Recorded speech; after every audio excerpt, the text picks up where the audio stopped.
Então, vamos lá? Parte 3. Na parte 1, o assunto foi como os presos influenciam nas eleições. Parte 2, como os presos que estão sendo soltos podem influenciar nas eleições, como cabos eleitorais. Parte 3, vamos falar sobre uma pessoa, um criminoso, que tem uma condenação de mais de 300 anos, como se diz, o líder de uma organização criminosa, e ele está preso numa penitenciária de segurança máxima em Mossoró. Muitos já conhecem, quem mora no Rio de Janeiro sabe de quem eu vou falar, e ele tem o primeiro nome, mas gostaria de não falar o primeiro nome, mas vou falar Beira-Mar, e vocês vão saber quem é Beira-Mar. Rio de Janeiro sabe, e alguns já sabem quem é Beira-Mar. Chefe de uma organização criminosa.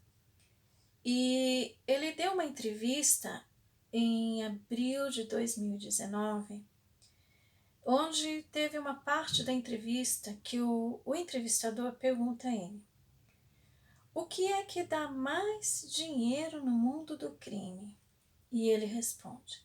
Primeiro, o apresentador pergunta: o que é que dá mais dinheiro no mundo do crime? É o tráfico de armas? É o tráfico da maconha? É o tráfico da cocaína? E a resposta dele foi muito clara.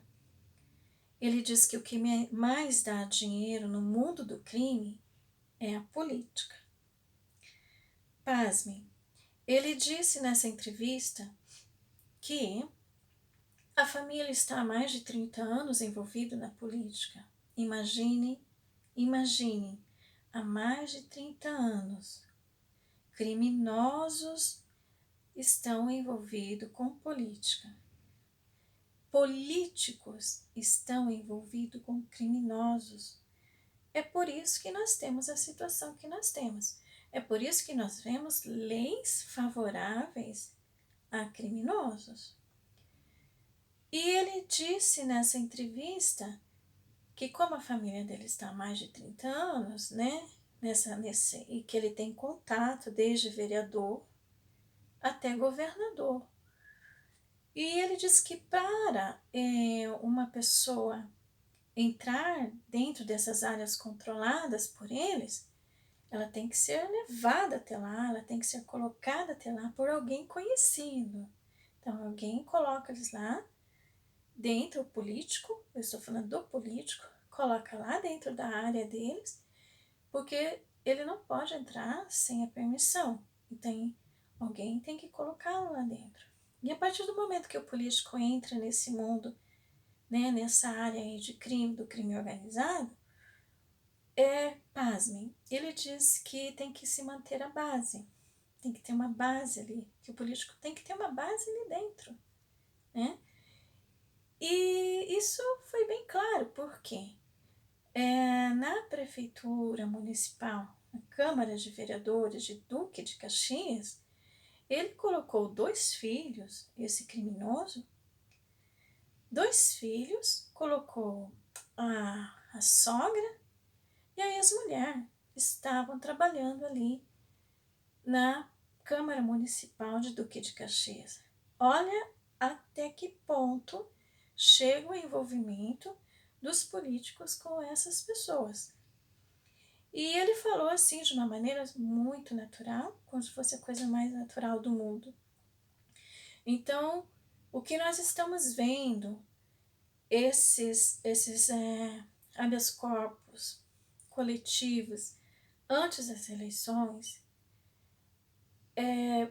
pode ser, né, que eles estão sendo recrutados para trabalharem nesse exército organizado.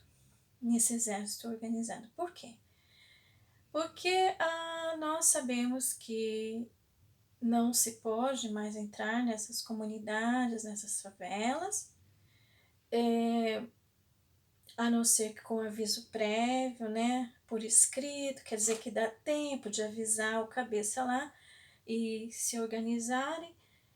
É muito assim, muito fácil, né? Eles têm um controle sobre promotores, sobre juízes, sobre ministros, através desse poder que eles exercem.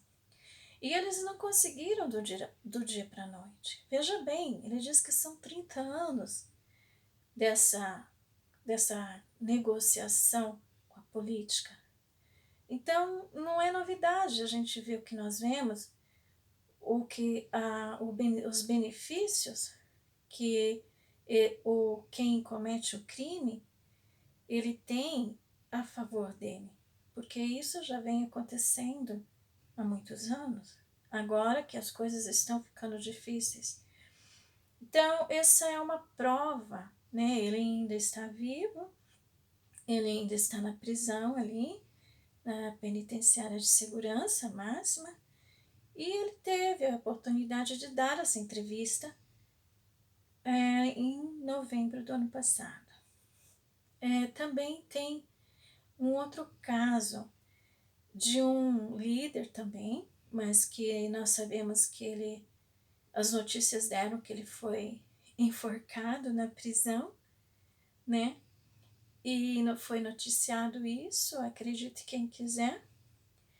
E esse criminoso que morreu na prisão por esses dias, um dos líderes também dessas organizações, ele teve uma gravação dele, uma gravação da Polícia Federal, e nessa gravação ele falava assim, que com o PT, nós, são as palavras deles, né? Porque eu falaria nós. Com o PT, nós tinha uma amizade cabulosa, alguma coisa nesse sentido, né? E então a gente vê que realmente não adianta você fechar os olhos e fazer de conta que não está vendo. A gente vê que o crime organizado e os políticos buscam apoio. Em troca, nós temos o que temos hoje, os benefícios, né? Promotores, juízes, advogados envolvidos, né? Milícias têm advogados, as pessoas do tráfico têm advogados, pagam fortuna, né? Inclusive a gente viu ali que um habeas corpus, como eu já disse no vídeo anterior, onde foi liberada uma pessoa que estava condenada a 25 anos do tráfico também. Então, esse é o lado muito negro da situação, muito negro. E a coisa está piorando. E agora no próximo vídeo eu vou falar até que ponto isso chegou. Até o próximo vídeo.